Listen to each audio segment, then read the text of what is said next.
Jeremy Schaap, ESPN reporter, sports writer, author, E60 host, co-director of 30 for 30 documentary 42 to 1. And the odds were 42 to 1 that Buster Douglas was going to beat Mike Tyson. That was back in 1990 for the heavyweight championship. And you can see the world premiere next Tuesday. That'll be December 11th at 9 Eastern on ESPN. It's co-directed by Jeremy, 8-time Emmy Award winner. It's 11. It's 11? It's 11. Who's Fritzy. counting? Oh, I shortchanged them a little bit? Yeah. You can't just trust Wikipedia. Wow. I mean, I've got an official bio. Wow. Dan knows they hand out those things like... Well, I got them as door stoppers. I use them like when I'm cooking hot dogs with the kids. I'll put hot dogs, a bottle opener there. Yeah. It's true. It's true. It's people in the business know how little it means.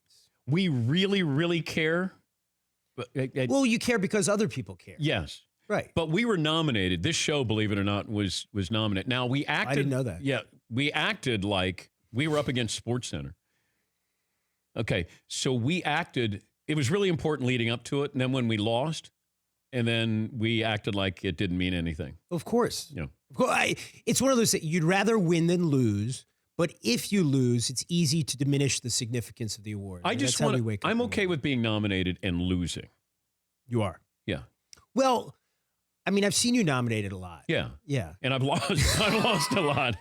You know what? It's just Costas is the Michael Jordan of sportscasters. And I'm sort of Patrick Ewing or Charles Barkley or, you know, It's a tough category. Shouldn't they name the award after Bob Costas? At this point, well, I think he's still active.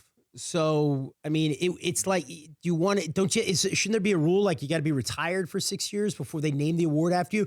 They named the writing award after my father, but he was already dead, and Bob is Okay. Bob is alive. So Bob is alive. Bob is alive. Do I And have to this wait year, for you know who Bob won that to award. die? You've won that award though. Yeah. And Ernie Johnson's won that award. Yeah. There have been some cracks over the years, although Bigger upset. Bob is dominated. That or Bob Lee won Buster this Douglas. I know Bob beat me this past year. That's right. So Buster Douglas against Mike Tyson or us against Bob Costas? Bigger upset. Well, I think if it had gone, to the odds makers in Vegas, I think you were probably closer to like a 27, 28 to 1. Okay. I don't think 42. 42 to 1. I mean, that's just off the top of my head. But you've won the award, and you've won it multiple times. Yeah, but you have a rivalry with Bob Lee. So was Bob very deep, heated? Is Bob? He would have been a bigger upset. I feel. Well, it's for a long time. I think Bob refused to allow himself to be entered into the category. Yeah, but that means you just don't want to have somebody else win. I wouldn't want to speak for Bob. Okay. In this situation, But I understand that. I understand that. But if you say I don't want to be nominated, you just don't want to be nominated and lose. Then well, I don't think that was the case with General William Sherman, for instance, when he said, "If nominated, I will not run. If elected, I will not serve." There was a very strong chance if he had run, he would have been nominated, and he would have won the presidential election if he had run it any time during the 1880s. But so I don't think it necessarily follows that you always are just deflecting. I didn't mind getting nominated. Like, I felt bad if I didn't. I felt worse if I didn't get nominated than if I didn't win. Well, I do host this show with Bob every Sunday, and I take it personally. They don't even submit me. I mean, they don't even forget about being nominated. I don't even get a submission from the network. At ESPN we've got 500 hosts, and I think there's like a list. Wow. Maybe they're like 10 people who are in the discussion. Then there are like 5 people they consider submitting, but each submission costs like $200. They don't want to waste the money on somebody like me. Well, just say you'll pony up the 200. But that ruins it. It's not worth the 200. But when Dari Noka gets nominated and you don't, that's when you really get upset. I'm a fan of Dari Noka's. I did not say that. I did not public, on the record. Not public. Not for attribution. Let's start this over. All right, it's 42 to 1, and it's Mike Tyson and Buster Douglas. This was 1990, so I think I got to the mothership. I'd been there a year. I think I got there in 1989. I knew you when you were at CNN. But I got there, and I think Eric Clemens went to Tokyo. He went to Tokyo. Yes. He was one of the handful of Americans who were sent to Japan to cover the fight. Because they just thought that this was just a foregone conclusion. Perfunctory. Yeah, that he was, Tyson was going to win it and win it easily, so why send somebody all the way to Japan? When I started watching this and refreshing my memory, and I told these guys, I interviewed Tyson in 1986. He was on the cover of Sports Illustrated. He was Kid Dynamite. And he was rough around the edges. But there was something about that roughness that, we were attracted to. We liked the way that he went into the ring. There was no cape. There was no robe. There was no fanfare. Black shoes. Here I go. I'm going to knock you out, and I got to get out of here. And then we just thought that this was a foregone conclusion. How did Buster Douglas happen? So, that's what the doc's really about. And it's really about the fact that the story, as people think they understand it, is not the story. Buster Douglas did not get lucky. It wasn't a fluke. He was a guy with tremendous talent and tremendous potential who, up until that point, when he fought that fight on February 11, 1990 in Tokyo, had never brought all of his talents to bear. And so, it's not a lucky punch. He beats Mike Tyson around the ring for 10 rounds. He dominates the fight.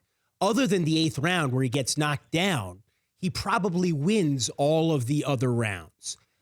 This was a situation which someone with tremendous talent, tremendous ability, who hadn't necessarily tapped his full potential prior to that point, somehow did it under these circumstances when the stakes were highest, when it mattered most, 23 days after the death of his mother, who was the most important person in his world. And he rose to the occasion in a way no one expected.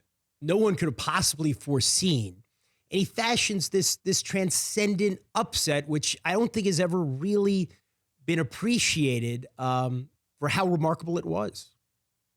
He was probably the third best fighter in his own family. His dad was a fighter. His mom was tough. He might have been the third best fighter, but when you watch the fight, you realize he is the better boxer. I always thought, and I've said this before, that Tyson's maybe the most overrated fighter in history, because once you got him past the 3rd round, he got nervous, because then you were going to, but he stuns Douglas. He was loading up for one punch. Right. And you had to stay away from the one punch. Douglas gets up, and as you point out in the 30 for 30, maybe it was 12 seconds for him to rise, but he did get up. You can see him. He gets knocked down. He gets hit by a tremendous uppercut. He gets knocked down. He's on the canvas. He slams his fist. He's not out of it. He knows exactly where he is. Yeah, he's angry that he allowed it to happen. He's angry that he allowed it to happen because he was caught for a moment admiring his own work. He was so completely in control that he lost a little bit of focus, and despite the entreaties of his corner, did not stay alert. And he got hit by the uppercut, but you could see him. He's doing exactly what you're supposed to do. He's following the referee's count. And he just beats the count because that's what you're supposed to do.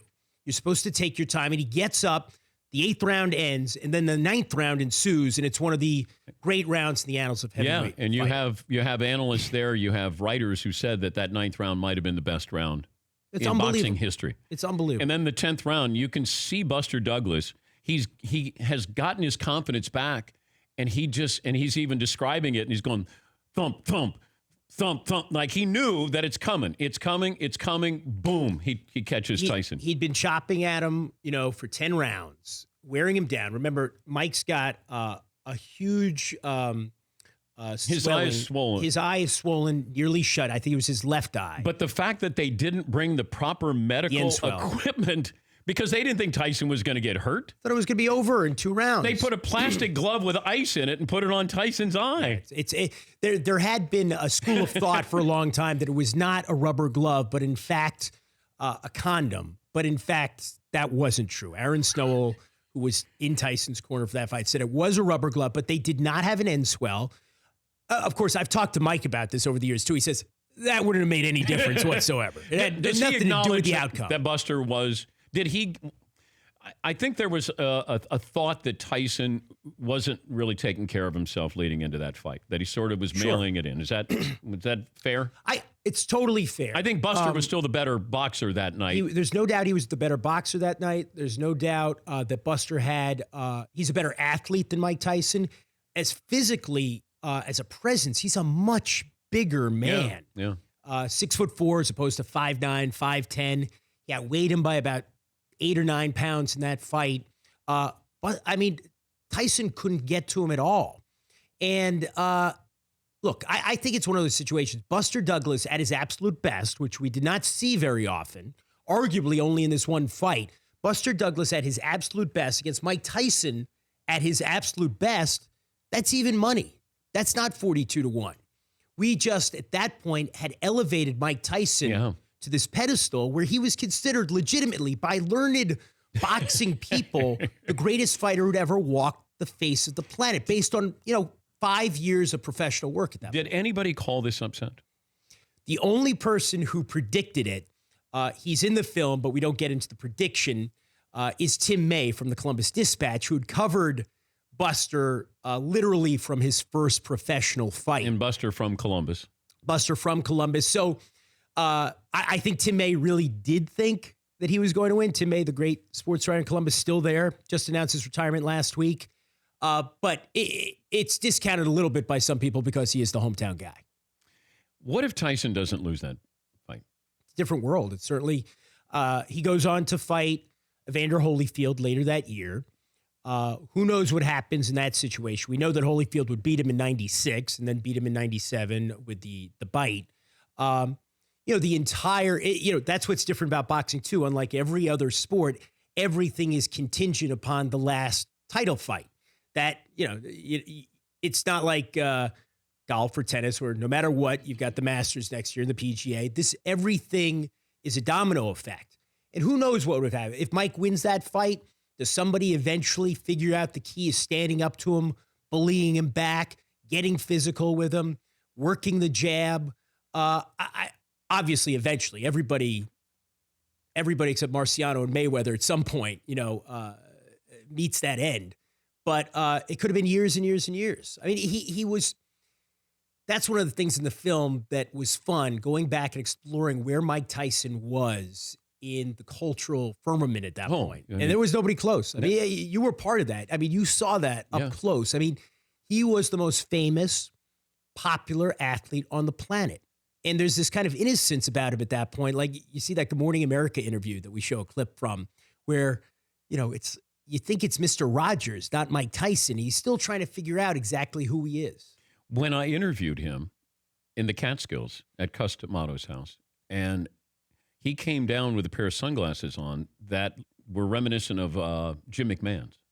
So he had these funky shades on. Right. And I go, hey, you're looking like Jim McMahon. He has no idea. He had no idea who. Boxers, that it's changed a little bit because now, in this country at least, a lot of our boxers, the heavyweights anyway, are guys who did not succeed in other sports. And they've gone into boxing afterwards. But in the old days, and even the Tyson days, boxing is so singular. The boxers are so laser focused. Everything else seems to them like a game. I've known a lot who don't pay any attention to other sports. They don't even know what other sports are about. And Buster didn't do much after that. He had his no. So Buster, he got paid a lot he got the biggest paycheck at that time in the history of sports after that fight, $24 million. What did he get paid for the Tyson fight? 1.2. Okay. And then he got $24 million, and then he lost to Holyfield? Holyfield. Yeah. 8 months later. I think Holyfield is underrated. I mean, in the history of the sport, I think Evander Holyfield is one who he jumped up in weight. He took what he achieved, the Tyson fights, the Bowe fight. I mean, look, that heavyweight mix in the 90s, which at the time we didn't really appreciate. You've got Riddick Bowe, who had tremendous skills and was enormous, and Lennox Lewis, and Evander Holyfield, and Mike Tyson, and, for one day at least, Buster Douglas, and a few other guys in that mix. There was a tremendous mix, and the round robin of those tournaments, I mean, the fact that Lennox Lewis and Riddick Bowe never fought as pros, I mean, that's a discredit to the sport. It's embarrassing. Lewis and Tyson don't fight until they're in their mid-30s. Well, Tyson avoided Lewis. I think. Yes. I wouldn't want, if Tyson won it against Lennox. My point is that these things didn't happen and they should have happened. But Yes. with Holyfield, remember those Bo fights. I mean, those were huge events, outdoors in But Vegas. Holyfield wasn't a big guy from the standpoint of No, if you look at and Riddick Bowe, if you're going to look at the whole trilogy, Riddick Bowe dominates him. Yeah. And then Riddick Bowe, goes off and joins the Marines and crazy stuff happens. There's always the I'm having weird flashbacks though right now, Dan, because I'm remembering the first time I was ever live on SportsCenter, you were hosting. Oh. And I was covering the Yankees-Rangers Division Series in 1996. I was so scared. I was so scared to be on live TV for the first time, especially talking to you. And I got John Burkett standing next to me, and he had just won the game for the Rangers. And I said to him, I'm so nervous, John. If I ask you a question, I'm going to ask you a question now. Please give me a long answer because I don't know if I can spit out a second question. He's like, really? Really? I'm like, really? He gave the longest answer in the history. I will always love John Burkett. Not only a 300 bowler. That's great. Gave the longest answer in the history of SportsCenter because I was too nervous to talk to Dan Patrick live on TV. I'm Jeremy Schaap, ESPN. You love that. Oh, we used to make fun of Jeremy all the time. Still do. But who has a longer delivery? You or Mark Schwartz? See, I think I've adjusted over the years. And Rinaldi's gone a little too long, too, that we're stretching it out a little bit and milking and piano music here. No, sometimes it's strings. And, it's a different kind of delivery, doing that kind of storytelling, obviously, than highlight-driven stuff. But look, I'm not blowing smoke. I got to say, the first day I was ever at ESPN working for the company, it was the fall of '93. I walked in there. I was doing a piece, and it was the old newsroom. And you were doing some Sunday. It was a Sunday night. You were doing some highlight, and I don't think you even had a shot sheet in front of you. And you popped it into one of the old decks, and it was a Niners game, and it was flawless. I mean, nobody could do that the way that you did it. It scared me because I'm like, geez, I want to do this. Like, I can never do that. So I'm like, I'll do, feature pieces with long deliveries. And win Emmys. And win Emmys. And win 11. Win 11. Win 11. Not 8. Not 8. 11. No respect. The 30 for 30 is 42-1. Buster Douglas, Mike Tyson, 1990 heavyweight championship of the world. You can see it Tuesday, December 11th at 9 Eastern on the Mothership. Great to see you. Thank you, Dan. Thank you, buddy. He's Jeremy Schaap. For more Dan Patrick Show, tune to Audience Channel 239 on DirecTV or download the Dan Patrick Show app.